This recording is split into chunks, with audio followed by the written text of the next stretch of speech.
le jour suivant. Je ne sais plus si c'est le troisième ou quatrième jour. Bon.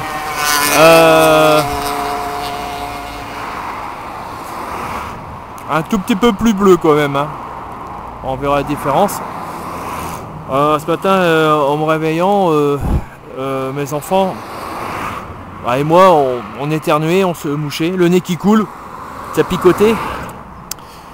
La lune, je me suis aperçu que la nuit, j'aurais dû la filmer. La lune, il y a un halo, blanc avec une couronne un petit peu rouge. J'ai remarqué ça. Ouais. L'air, c'est qu'on s'habitue, mais enfin, l'air est quand même toujours autant un peu asfixiant. Voilà. Bon, le brouillard, il est encore ça. C'est pas un brouillard blanc, c'est un brouillard sol. Je dirais.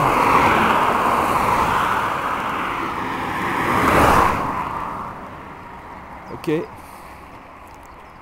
Ah, là-bas, il y a une profondeur. Ouais. Ça ressemble à de l'air de ville. Voilà, d'une grosse ville. Et pourtant, on est en pleine forêt, hein, c'est la forêt de Compiègne ici. Hein. Voilà.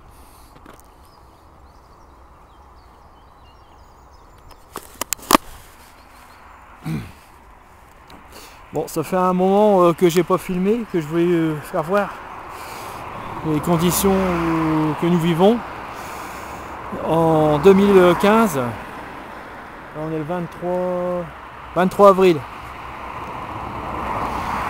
Bon, il y a eu de l'eau, il y a eu de la pluie qui est tombée, ça a lavé un peu l'atmosphère, mais j'ai voulu attendre un peu pour que ça soit bien clair, pour que je vous fasse voir la différence. Mais bon, vu qu'il fait très bon en France en ce moment, on a un super anticyclone, c'est chouette, j'ai rien à dire là-dessus. Mais à chaque fois qu'il y a de la chaleur comme ça, et un anticyclone se place, automatiquement la pollution est beaucoup plus forte. Si on voit bien là-bas, là dans le fond, c'est encore un bleu, un blanc légèrement bleu-gris. Donc ça, c'est la pollution. Moi, je le sens très bien que l'air est pas bon, toujours pas. J'ai connu le meilleur. Mais là, en plus de ça, malheureusement, tous les arbres sont en fleurs et une forte concentration de pollen. Bon, le pollen, c'est pas un problème à savoir, c'était pas un problème, parce qu'il y avait énormément d'abeilles qui faisaient leur boulot. Les abeilles faisaient leur boulot. Bon, désolé. Donc, ouais, le boulot, les arbres, eux aussi, ils produisent beaucoup de pollen. Et donc ça limitait fortement le pollen dans l'atmosphère. Eh oui.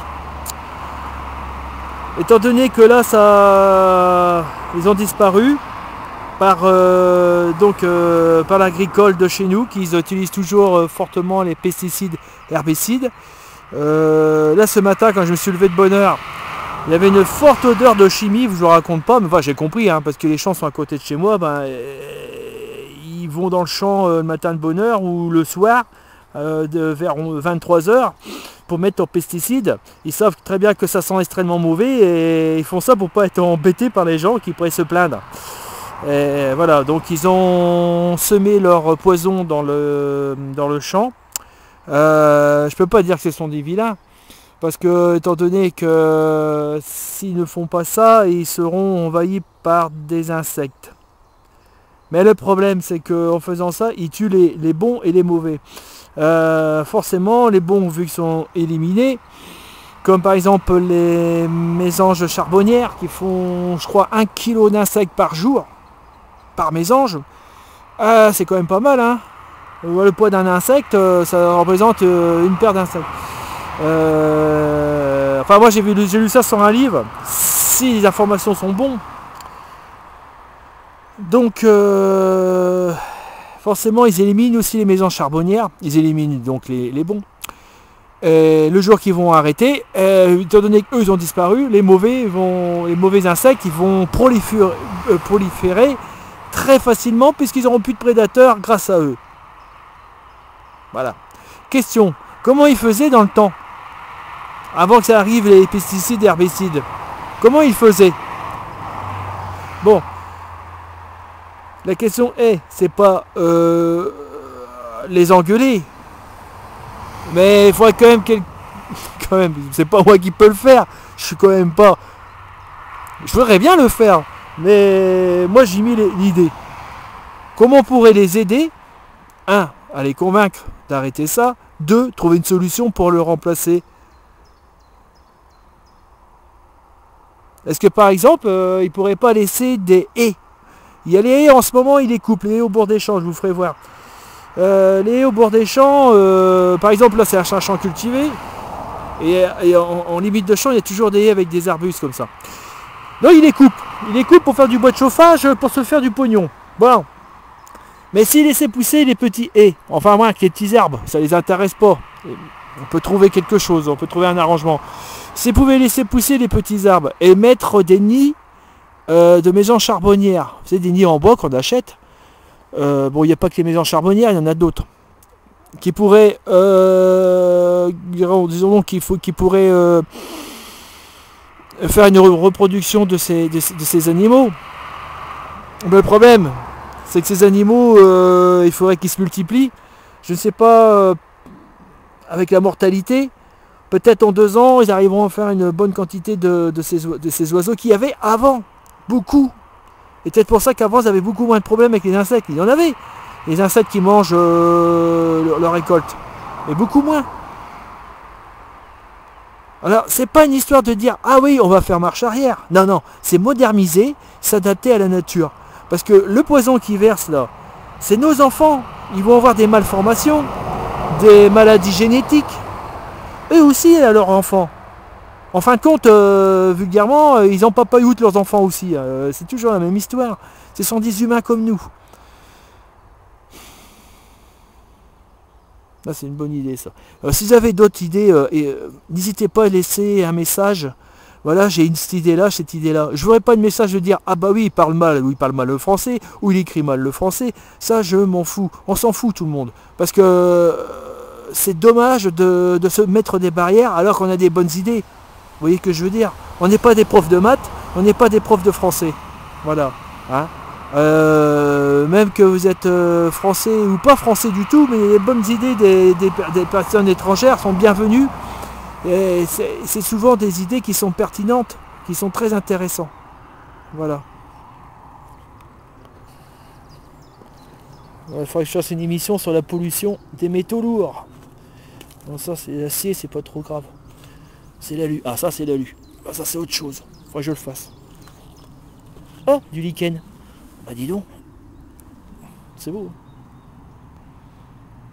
Attends, je vais le prendre. Ça sèche bien. Pour faire du modélisme, c'est pas mal. 3e jour. D'après la météo, donc on va être dans le pic de la pollution peut-être vers midi. On voyait bien que dans le fond, j'espère que ça se voit bien à la caméra, c'est bleu. Alors j'ai vu plus bleu que ça encore, hein. C'est peut-être demain. C'est légèrement bleu. J'ai un peu de mal à respirer. Disons que c'est des gènes. J'ai légèrement mal dans les bronches. Pour ça, comme je vous dis, je suis asthmatique, très sensible. Bon, mais là, j'ai un gène qui va certainement durer toute la journée. Et j'arrête pas de tousser un petit peu. Comme il y avait le pic de la pollution la dernière fois, enfin comme d'habitude, c'est un peu stressant, c'est gênant, c'est emmerdant quoi. Mais bon, voilà, on doit s'y habituer. Ben, moi je m'habitue pas vraiment, mais pas du tout d'ailleurs. On est en 2015, moi je suis asthmatique depuis l'âge de 5 ans. Je me rappelle que quand mon père m'emmenait à Paris, devrais avoir 8 ans.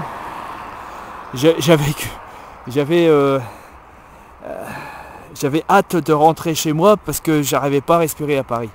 Après, Paris était venu beaucoup plus respirable dans les années. Les moteurs c'était un peu plus beaucoup plus propre qu'il y a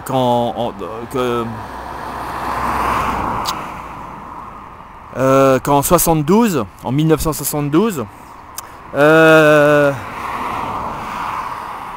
Mais le problème c'est que tous les ans il y a des nouveaux conducteurs, hein, nos jeunes ils passent leur permis, donc il y a beaucoup plus en plus de voitures, vous voyez, hein, les voitures ça défile.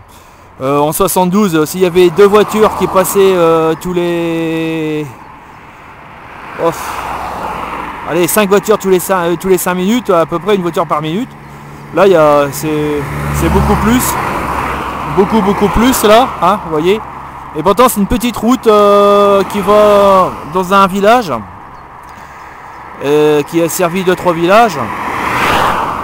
Et puis bon bah il y a du monde, hein. D'accord. Oh là là. c'est dégueulasse. Les chapons elles montent pas dans le ciel et j'ai l'impression qu'elles restent à ras de terre. Ouais, comme écrasées, alors donc à ras de terre à hauteur d'homme quoi. Bah voilà. Aïe aïe aïe. Faut vraiment qu'ils développent la voiture électrique. On n'a pas le choix, hein, ça va être pire pour nos enfants. Et je vous jure qu'il y aura une augmentation de cancer. On va être obligé, l'État sera obligé de nous envoyer par Colissimo des flingues pour qu'on se flingue. Parce que le cancer, moi j'ai... Ma famille, il y en a eu 6 qui sont partis. Et je vous jure que c'est atroce. C'est atroce. Et donc le cancer, c'est pas une maladie, c'est la chimie, qui provoque le cancer, et ce qui sort de nos voitures, c'est de la chimie, hein, qui pollue l'air. Alors je vous en supplie, faites quelque chose. Vous les ministres qui avez le pouvoir de tout, les industriels, pensez au futur, pensez à vos enfants si vous ne pensez pas aux nôtres, parce que les vôtres aussi sont concernés. Il faut vraiment faire quelque chose. Bon, bah, demain vous allez voir. Ouais, on voit bien, hein, c'est un peu bleu là-bas. Vous voyez, il y a le soleil qui se lève de plus en plus. Ouais, je le vois là. C'est pas de la vapeur d'eau, hein. Ah ouais.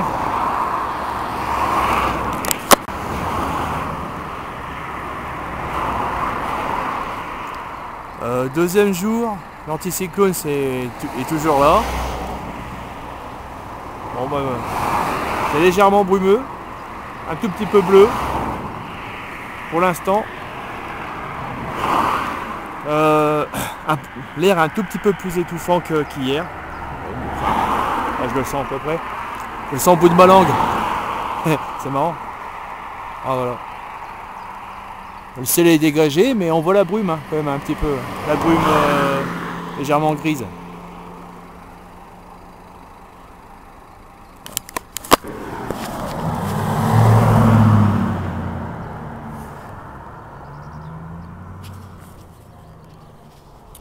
Première abeille du printemps, la première qui est morte.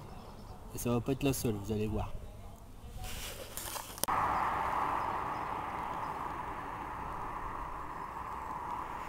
Voilà. Bon là apparemment ça fait le 3e jour qu'il y a un anticyclone s'est installé au-dessus de l'Oise. Et puis que pour l'instant bon il n'y a pas trop de traces de pollution, c'est ce que je veux vous faire voir. Bon là il est midi. Demain matin quand je vais passer, on verra peut-être la petite brume bleue que je vais vous faire voir. La vache. Bon l'air, il y a une semaine, je me sentais mieux parce que je fais de l'AMS. Donc j'ai un super détecteur de pollution en moi quoi. Et là bon bah l'air m'incommode un peu. Je le sens quand même. Hein, vu que je vais de temps en temps à la mer. Bon. Ah merde, dégueulasse. Voilà. Bon bah rendez-vous demain.